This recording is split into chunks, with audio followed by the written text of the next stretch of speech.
aught they can do naught with what they earn, for Allah guides not the misbelieving folk, but the likeness of those who expend their wealth craving the goodwill of Allah, and as an insurance for their souls is as the likeness of a garden on a hill. A heavy shower falls on it, and it brings forth its edibles twofold. And if no heavy shower falls in it, the dew does. And Allah on what ye do doth look. Would one of you fain to have a garden of palms and vines with rivers flowing beneath it, in which is every fruit, and when old age shall reach him, and have weak seed, and there fall on it a storm wind with fire therein, and it gets burnt. Thus does Allah manifest to you his signs. Mayhap ye will reflect. O ye who believe, expend in alms of the good things that ye have earned, and of what we have brought forth for you out of the earth, and do not take the vial thereof to spend in alms what you would not take yourselves, save by connivance at it, but know that Allah is rich and to be praised. And the devil promises you poverty and bids you to sin, but Allah promises you pardon from him in grace. For unto Allah both embraces, and knows he bringeth wisdom unto whom he will, and he who is brought wisdom is brought much good, but none will remember save those endowed with minds.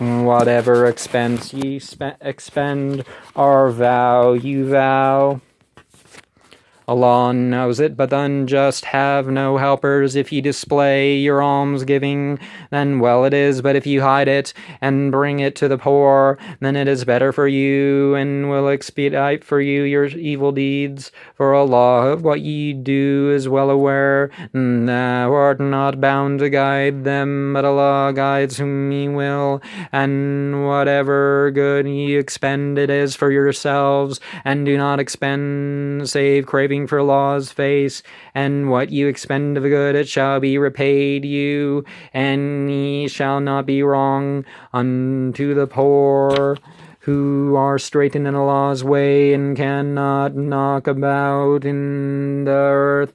The ignorant think them to be rich because of their modesty. You will know them by their mark. They do not beg from Allah importunately, but what ye spend of good Allah knows.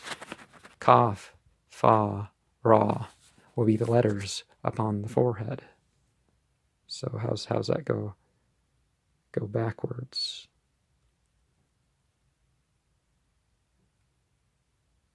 Oh, I'm not getting it right. But anyways,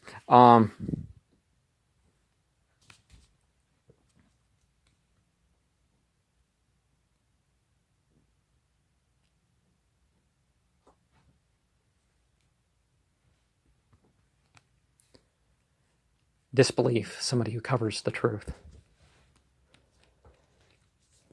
There'll come a time where people will be known by that mark, but anyways, there are other things to think about in that terms. Those who expend their wealth by night and day, secretly and openly, they shall have their hire with their Lord. No fear shall come on them, nor shall they grieve. So it's hinted at that you do more than is witnessed, and at different times.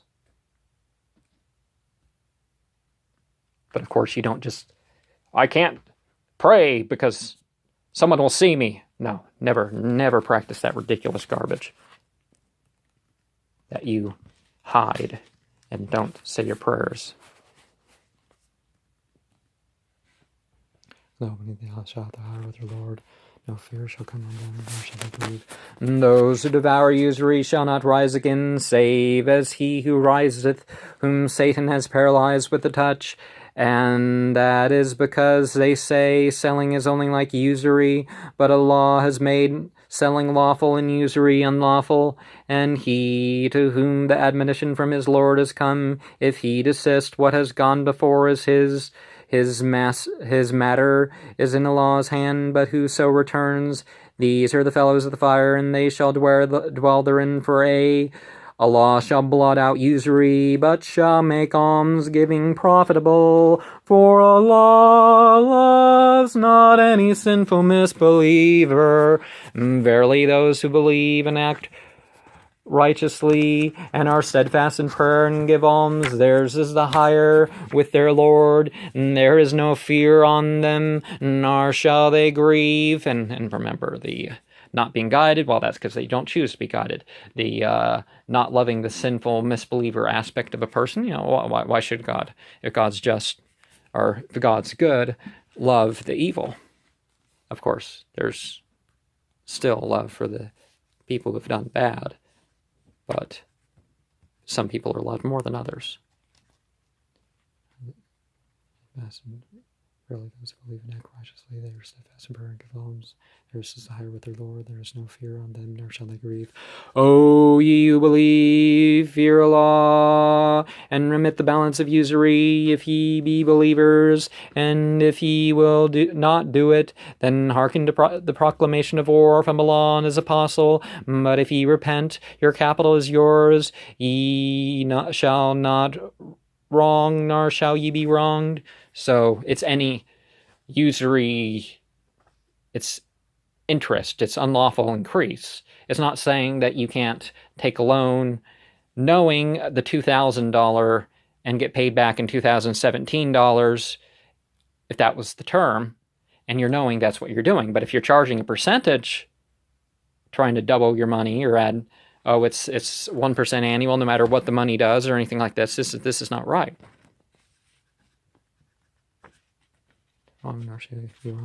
And if it be one in difficulties, then wait for easy circumstances, but that ye remit it as alms is better for you. If ye did but know, fear the day whereon ye shall return to Allah, then shall each soul be paid what it has earned, and they shall not be wronged. And the following is the largest verse of Al Qoor'aan.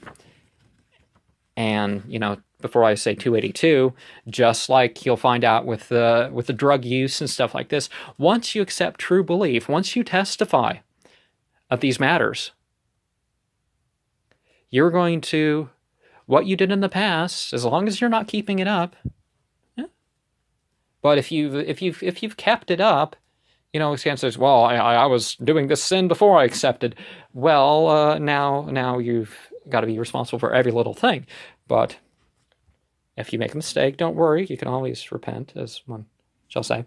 O ye who believe, if ye engage to one another in debt for a stated time, then write it down, and let a scribe write it down between you faithfully. Nor let a scribe refuse to write as the law taught him, but let him write, and let him who owns dictate, but let him fear Allah as Lord, and not distinguish therefrom aught. But if he who owes be a fool, or weak, or cannot dictate himself, then let his agent dictate faithfully, and let them call 2 witnesses out from amongst their men, or if there be not 2 men, then a man and 2 women, and from those whom he chooses for witnesses, so that if one of the 2 should err, the second of the 2 may remind the other.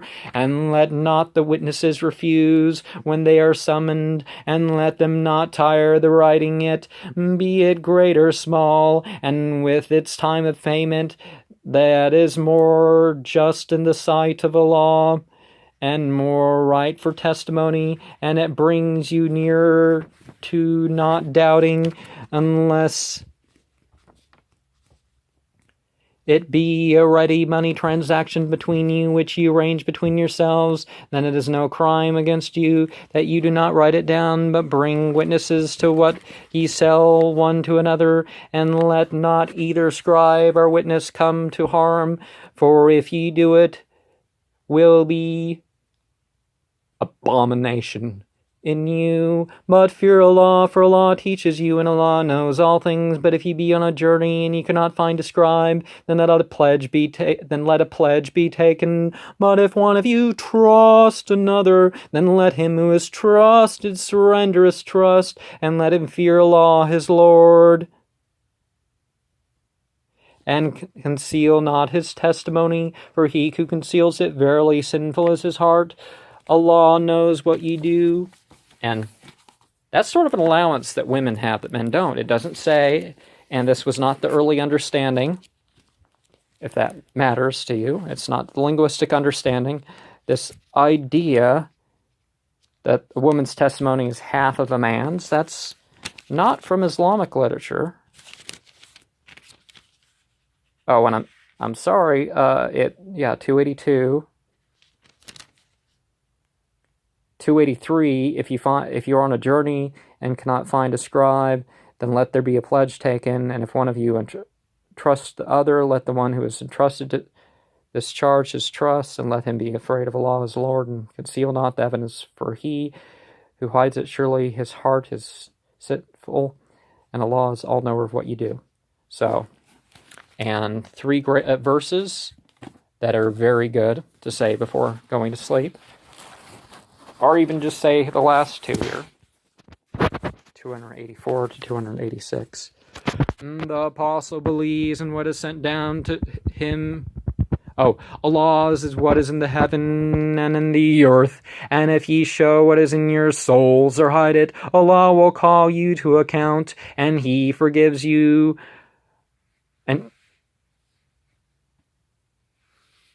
And he forgives whom he will, and punishes whom he will, for Allah is mighty over all. The apostle believes in what is sent down to him from his Lord, and the believers all believe on Allah, and on his angels, the unfallen angels, the light beings,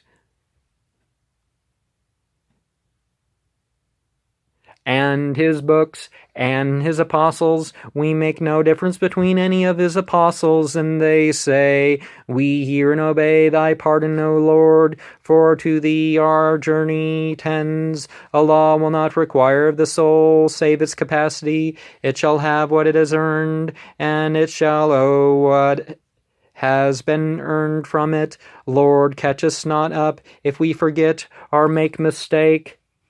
Lord, load us not with the burden, as thou hast loaded those who were before us. Lord, make us not to carry what we have not strength for, but forgive us and pardon us and have mercy on us. Thou art our sovereign. Then help us against the people who do not believe.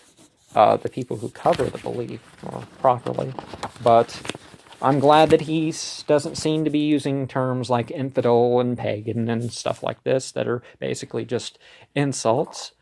But Suwrah 2, it is said that you say, you want to exercise at home, you say Suwrah 2. So in my masjid, temporary, personal, I don't know if there will ever be a congregational Friday prayer in here, but I guess if Father's sick and I'm stuck here or something. Or if somebody, or some other way that I'm not here, and there's other people here. Who knows about the future? But this is a place of prayer. But one says it in a home or a place, and it's used as a exorcism in that way. And the verse about it has the best verse in the Koran. It has some verses about sleep. It's sort of the summary of the address to the Jews is one way that people think of it, but there's many other ways that this chapter can be thought of. So